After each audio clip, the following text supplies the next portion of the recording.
فرض کریں ایک بہت ہی عام سا منظر ہے۔ کسی نے اپنے شریک حیات سے کہا کہ واپسی پر دودھ کا ڈبہ لیتے آنا، اور وہ معمول کے مطابق بھول گیا۔ بالکل، جو کہ اکثر ہوتا ہے۔ لیکن گھر پہنچنے پر جب نشاندہی کی گئی تو محض ایک سادہ سی معذرت کے بجائے اچانک ایک طوفان کھڑا ہو جاتا ہے۔ مطلب بات ایک دودھ کے ڈبے سے شروع ہوتی ہے اور پچھلے 5 سالوں کے پرانے گلے شکوے تک پہنچ جاتی ہے۔ ہاں، آوازیں بلند ہو جاتی ہیں اور رات کا سارا سکون برباد ہو جاتا ہے۔ صحیح۔ آخر ایک دودھ کا ڈبہ یا کوئی بھی معمولی سا کام ایک اچانک چھڑ جانے والی نفسیاتی جنگ کا روپ کیسے داڑ لیتا ہے؟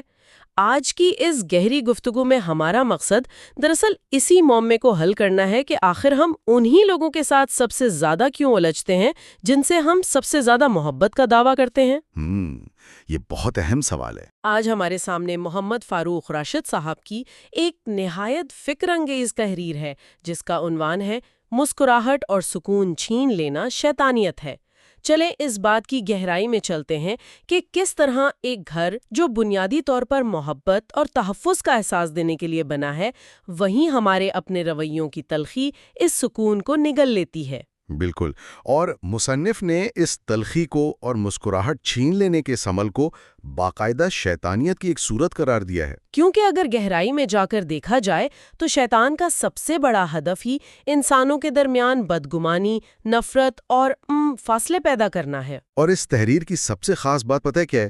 وہ یہ بتاتی ہے کہ یہ فاصلے کسی بہت بڑے واقعے سے پیدا نہیں ہوتے، بلکہ ہماری روزمرہ کی چھوٹی چھوٹی عادتوں سے جنم لیتے ہیں۔ یعنی وہ چیزیں جنہیں ہم نوٹس بھی نہیں کرتے۔ 100%۔ ہم اکثر انسانی رویوں اور رشتوں کی پیچیدگیوں کو سمجھنے کے لیے بہت بھاری بھرکم نفسیاتی اصطلاحات میں الجھ جاتے ہیں، لیکن آج ہمارا مقصد ان رویوں کو ایک بالکل نئے اور آسان فہم زاویے سے ڈیکوڈ کرنا ہے، خاص طور پر ان سننے والوں کے لیے جو اپنے روزمرہ کے رشتوں میں بہتری لانا چاہتے ہیں۔ ہاں، تاکہ معلومات کا بوجھ بھی نہ محسوس ہو۔ تو پھر اس ساری گفتگو کا آغاز ہم گھر کے اس بنیادی یونٹ سے کرتے ہیں جو میاں بیوی کے تعلق پر کھڑا ہے۔ تحریر میں ایک بہت ہی عام مگر چپتی ہوئی گھریلو مثال دی گئی ہے۔ وہ ناگواری کے اظہار والی مثال؟ جی، وہی۔ جب کوئی ایک فریق کسی کام کا کہے اور وہ کام اس کے بتائے ہوئے طریقے کے بالکل برعکس ہو جائے۔ اب ظاہر ہے جس نے کام کہا تھا اسے تھوڑی ناگواری تو ہوگی، وہ اس ناگواری کا اظہار کرتا ہے، لیکن جواب میں کیا ملتا ہے؟ غلطی تسلیم کرنے کے بجائے فوراً ایک جوابی حملہ۔ بالکل، سامنے سے کہا جاتا ہے کہ آپ کا تو بات کرنے کا انداز ہی ہمیشہ بیزاری والا ہوتا ہے، یا پھر بات کا رخ موڑ کر کہا جاتا ہے کہ آپ بچوں سے بھی تو ایسے ہی بات کرتے ہیں۔ مطلب میری نظر میں تو یہ ایسا ہی ہے جیسے ٹینس کے کھیل میں گیند کو فوراً واپس دوسرے کے کورٹ میں پھینک دیا جائے تاکہ خود بچا جا سکے۔ واہ، یہ ٹینس والی تشبیہ آپ نے بہت کمال دی ہے۔ یہاں جو بات سب سے زیادہ حیران کن ہے وہ یہ ہے کہ اصل مسئلہ بات کرنے کا انداز نہیں ہوتا، بلکہ اپنی غلطی تسلیم کرنے کے بجائے سارا الزام دوسرے پر ڈالنا ہوتا ہے۔ اسے ہم نفسیات میں ڈیفینسو بیہیویئر یا دفاعی رویہ کہتے ہیں۔ اچھا، تو یہ ہوتا کیوں ہے؟ مطلب انسان سیدھی طرح مان کیوں نہیں لیتا؟ دیکھیں، یہ سارا کھیل ہمارے دماغ کا ہے۔ جب کوئی انسان ہمیں ہماری غلطی بتاتا ہے تو شعوری طور پر تو وہ ایک چھوٹی سی بات ہوتی ہے، لیکن ہمارے دماغ کا وہ حصہ جسے ایمگڈیلا کہتے ہیں وہ اس تنقید کو ایک ذاتی حملے کے طور پر لیتا ہے۔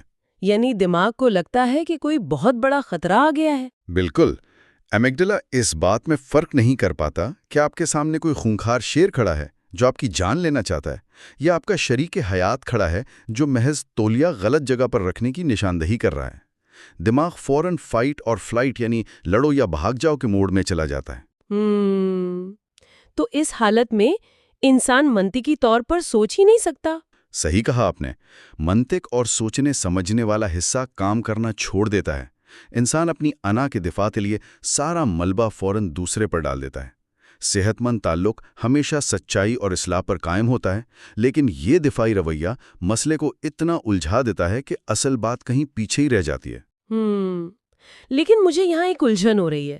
اگر میں اس بات کو تھوڑا سا چیلنج کروں، مطلب یہ کہنا بہت آسان ہے کہ انسان کو دفاعی رویہ اختیار نہیں کرنا چاہیے، لیکن کیا ہو اگر سامنے والے کا لہجہ واقعی بہت سخت ہو؟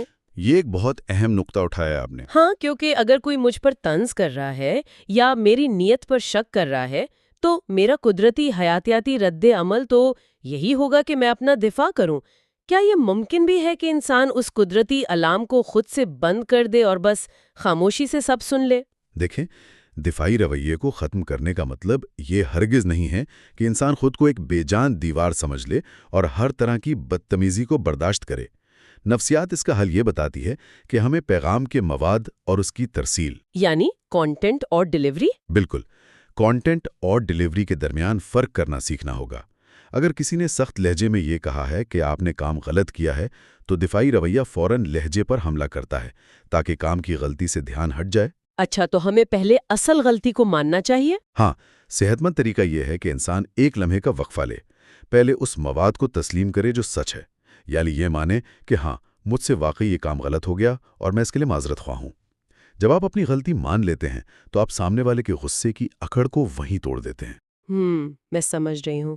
اور پھر لہجے پر بات کب کرنی ہے؟ اس کے بعد جب ماحول تھوڑا ٹھنڈا ہو جائے تب آپ یہ کہہ سکتے ہیں کہ لیکن جس انداز میں آپ نے یہ بات کی مجھے اس سے تکلیف ہوئی۔ مسئلہ یہ ہے کہ ہم پہلے قدم کو چھوڑ کر سیدھا دوسرے قدم پر چھلانگ لگا دیتے ہیں۔ یہ بہت زبردست نکتہ ہے کہ اپنی غلطی مان کر دراصل ہم سامنے والے کے غصے کی بنیاد ہی ختم کر دیتے ہیں۔ اب اگر ہم اس گھریلو رویے سے ایک قدم باہر نکالیں، جی، معاشرتی سطح کی طرف؟ بالکل، اگر دو بالغ افراد گھر کے اندر ایک چھوٹی سی تنقید پر اپنے دماغ کے اس الارم کو بند نہیں کر سکتے، تو جب ہم گھر سے باہر نکلتے ہیں اور کسی ایسے شخص سے ملتے ہیں جس کا نظریہ ہم سے مختلف ہو، تو وہاں کیا ہوتا ہے؟ مصنف نے اس انفرادی رویے کو معاشرے کی وسیع تر سطح اور ہمارے سیاسی رویوں کے ساتھ جوڑا ہے۔ ہاں، یہ تحریر کا ایک بہت ہی دلچسپ حصہ ہے کہ وہ دلائل سے اپنی بات ثابت کریں، وہ فوراً ایک دوسرے کی قیادت، ان کی شکل و صورت یا ان کی ذات پر حملے کرنا شروع کر دیتے ہیں۔ اب اس سے پہلے کہ ہم اس پہلو پر مزید بات کریں، یہاں یہ واضح کرنا انتہائی ضروری ہے کہ اس تجزیے کا مقصد کسی بھی دائیں بازو یا بائیں بازو کی سیاسی جماعت کی حمایت یا مخالفت کرنا ہرگز نہیں ہے۔ بالکل صحیح کہا آپ نے، ہم کسی سائٹ کی طرفداری نہیں کر رہے ہیں۔ ہاں، ہم مکمل طور پر غیر جانبدار رہ کر صرف اور صرف مصنف کے دیے گئے دلائل کے مطابق ان معاشرتی رویوں کی عکاسی کر رہے ہیں تاکہ یہ سمجھا جا سکے کہ ہماری نفسیاتی الجھنیں معاشرے پر کیسے اثر انداز ہوتی ہیں۔ اس غیر جانبدارانہ وضاحت کے بعد اگر ہم اس رویے کی نفسیات کو سمجھیں تو یہ دراصل اسی گھریلو دفاعی رویے کی ایک بہت بڑی اور زیادہ خطرناک شکل ہے۔ وہ کیسے؟ دیکھیں، جب معاشرے میں لوگ اپنے نظریات کو اپنی پہچان بنا لیتے ہیں تو پھر کوئی بھی دلیل جو ان کے نظریے کے خلاف ہو وہ انہیں اپنی ذات پر حملہ محسوس ہوتی ہے۔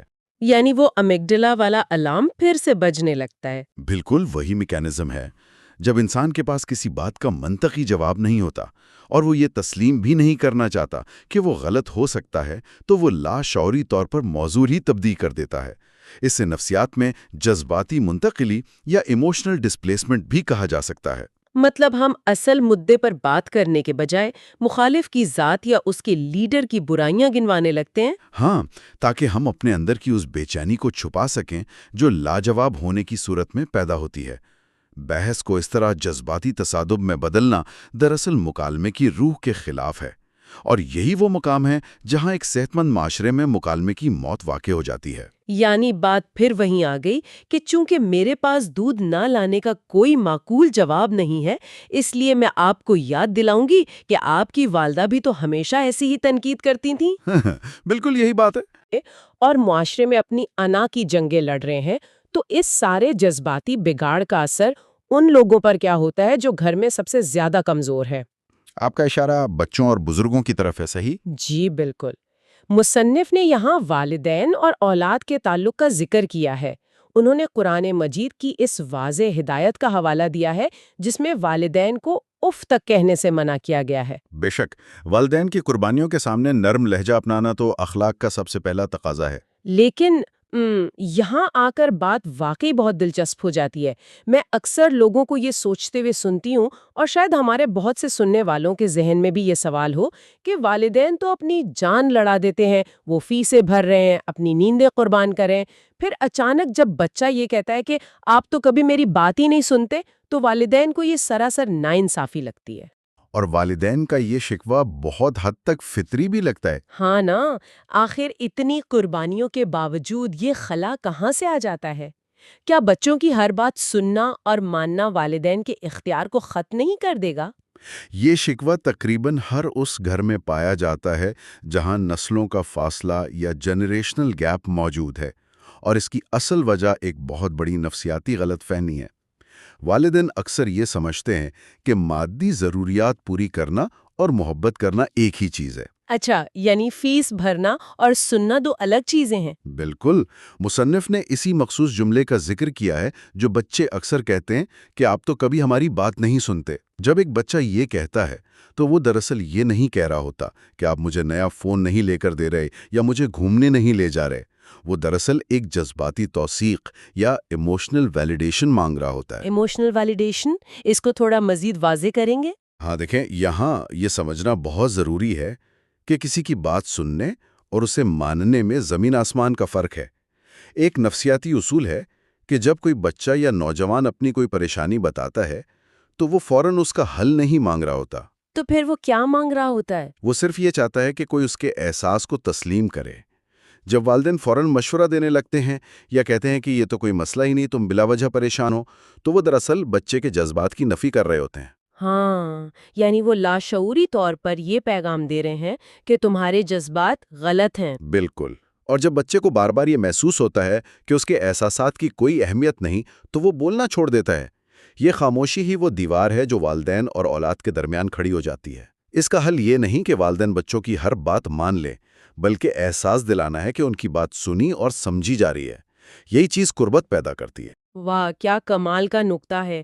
یعنی بچہ آپ سے متفق ہونا نہیں مانگ رہا، وہ صرف یہ مانگ رہا ہے کہ آپ اس کے وجود کو، اس کے احساس کو ایک جائز مقام دیں، اور جب والدین یہ مقام نہیں دیتے تو بچہ والدین سے محبت کرنا تو نہیں چھوڑتا، لیکن وہ خود سے محبت کرنا ضرور چھوڑ دیتا ہے۔ اور وہ خاموشی پھر اس کی اندرونی آواز بن جاتی ہے۔ بالکل، لیکن تحریر میں ایک اور عجیب تضاد کی طرف بھی اشارہ کیا گیا ہے۔ ایک طرف تو والدین بچوں کی اصل جذباتی تربیت کے وقت ایک پراسرار خاموشی اختیار کر لیتے ہیں، لیکن دوسری طرف وہی میاں بیوی گھر میں چھوٹی چھوٹی غیر اہم باتوں پر گھنٹوں بے مقصد بحث کرتے ہیں، جس کا سیدھا اثر بچوں پر پڑتا ہے۔ یہ کیسا تضاد ہے؟ یہ اس بات کا ثبوت ہے کہ ہم واقعی اپنی ترجیحات کھو چکے ہیں۔ اگر ہم اسے بڑی تصویر کے ساتھ جوڑ کر دیکھیں تو الفاظ اور لہجے کا سیدھا اثر دل پر ہوتا ہے۔ مسلسل تنقید، طنز اور شکایت گھر کی خوشی کو ختم کر دیتے ہیں۔ تو پھر اس کا حل کیا ہے؟ ایک مضبوط خاندان کیسے بنایا جائے؟ مصنف نے اس بنیاد کو مضبوط کرنے کے لیے 3 بہت ہی ٹھوس اور عملی اصول بتائے ہیں جو کسی بھی صحت مند گھرانے کے ستون ہیں۔ پہلا احترام، دوسرا برداشت اور تیسرا مکالمہ۔ تو چلیں ان تینوں اصولوں کو تھوڑا کھول کر بیان کرتے ہیں۔ صرف یہ کہہ دینا تو کافی نہیں کہ احترام کرو۔ ہم احترام کو نفسیاتی طور پر کیسے سمجھیں؟ ہاں، کیونکہ یہ صرف جھک کر سلام کرنے کا نام تو نہیں ہے۔ بالکل نہیں۔ تو اس کا اصل مطلب کیا ہے؟ احترام کی نفسیاتی تعریف یہ ہے کہ آپ سامنے والے کی انفرادیت یا آٹونومی کو تسلیم کریں، یعنی یہ مانیں کہ اس کی اپنی ایک سوچ ہے، اس کے اپنے تجربات ہیں، اور اس کا وجود آپ کی ملکیت نہیں ہے۔ جب ہم کسی رشتے میں احترام کھو دیتے ہیں تو ہم دراصل سامنے والے کو ایک انسان کے بجائے ایک استعمال کی چیز سمجھنے لگتے ہیں۔ یہ بہت گہری بات ہے۔ اور دوسرا اصول یعنی برداشت؟ برداشت کو ہم نفسیات کی زبان میں کوگنیٹو فلیکسیبلٹی کہتے ہیں، یعنی یہ ماننے کی ذہنی لچک کہ کوئی بھی انسان بشمول میرے مکمل نہیں ہے۔ ہم سب میں خامیاں ہیں۔ بالکل۔ جب آپ اس سچائی کو دل سے مان لیتے ہیں تو پھر سامنے والے کی چھوٹی موٹی غلطیوں پر آپ کا دماغ وہ فائٹ اور فلائٹ والا الارم نہیں بجاتا۔ آپ کو پتہ ہوتا ہے کہ انسانوں سے غلطیاں ہوتی ہیں اور یہ کوئی دنیا کا خاتمہ نہیں ہے۔ اور میرے خیال میں تیسرا اصول یعنی مکالمہ ان دونوں کو آپس میں جوڑتا ہے۔ اگر احترام اور برداشت موجود ہو تبھی ایک حقیقی مکالمہ جنم لے سکتا ہے۔ 100% درست کہا آپ نے۔ کیونکہ مکالمہ صرف بولنے کا نام نہیں ہے، بلکہ یہ اس ارادے کے ساتھ سننے کا نام ہے کہ شاید میں غلط ہوں اور سامنے والا ٹھیک کہہ رہا ہو۔ جب تک ہم اپنے دماغ کی کھڑکیاں کھلی نہیں رکھیں گے تب تک ہم صرف اپنی ہی آواز کی بازگشت سنتے رہیں گے، دوسرے کی بات ہم تک نہیں پہنچے گی۔ اور یہی اس پوری تحریر کا مرکزی خیال بھی ہے۔ جب گھر میں مکالمہ ختم ہوتا ہے تو خاموشی اس کی جگہ لے لیتی ہے، اور خاموشی بظاہر بڑی پرسکون لگتی ہے، لیکن رشتوں میں یہ خاموشی بارود کی طرح ہوتی ہے، جس کے اندر بدگمانیاں پرورش پاتی ہیں۔ صحیح۔ اور جیسا کہ مصنف نے کہا، یہی تو وہ شیطانیت ہے جو ہنستے بستے گھروں کو کھنڈر بنا دیتی ہے۔ شیطان کو کسی گھر کو تباہ کرنے کے لیے کوئی بڑا جادو نہیں کرنا پڑتا، وہ بس میاں بیوی کے درمیان مکالمے کو ختم کر کے اسے انا کی جنگ میں بدل دیتا ہے۔ تو اس سب کا اصل مطلب کیا ہے؟ ہم نے اتنی تفصیل سے انسانی دماغ کے رد عمل، معاشرتی بگاڑ، بچوں کے ساتھ پیدا ہونے والے فاصلوں اور 3 بنیادی اصولوں کا جو تجزیہ کیا ہے، اس کا نچوڑ کیا ہے؟ نچوڑ یہی ہے کہ ہمیں اپنے رویوں کی اصلاح کرنی ہے۔ بالکل، نچوڑ یہ ہے کہ ہمارے الفاظ اور ان الفاظ کی ادائیگی کا لہجہ محض ہوا میں تحلیل ہونے والی آوازیں نہیں ہیں۔ یہ وہ اینٹیں ہیں جن سے ہم روزانہ اپنے گھر کی، اپنے رشتوں کی اور اپنی آنے والی نسلوں کی نفسیاتی عمارت تعمیل کر رہے ہوتے ہیں۔ بے شک، اصل کامیابی اس میں ہے کہ ہم اپنی وجہ سے کسی کی مسکراہٹ نہ چھننے دیں، نرم الفاظ استعمال کریں اور سکون کا باعث بنیں۔ صحیح۔ تو آج کے اس گہری گفتگو کے بعد سوچنے کی بات یہ ہے کہ اگر ہمارے روزمرہ کے الفاظ اور لہجے ہمارے گھروں کی نفسیاتی بنیادیں رکھ رہے ہیں، تو آج رات کھانے کی میز پر یا کل صبح کی چائے پر ہم غیر ارادی طور پر کیسی جذباتی وراثت اپنے پیچھے چھوڑ کر جا رہے ہیں؟ کیا ہمارے الفاظ دیواریں کھڑی کر رہے ہیں یا دروازے کھول رہے ہیں؟ یہ وہ سوال ہے جسے اب ہم سب کو اپنے اندر تلاش کرنا ہے۔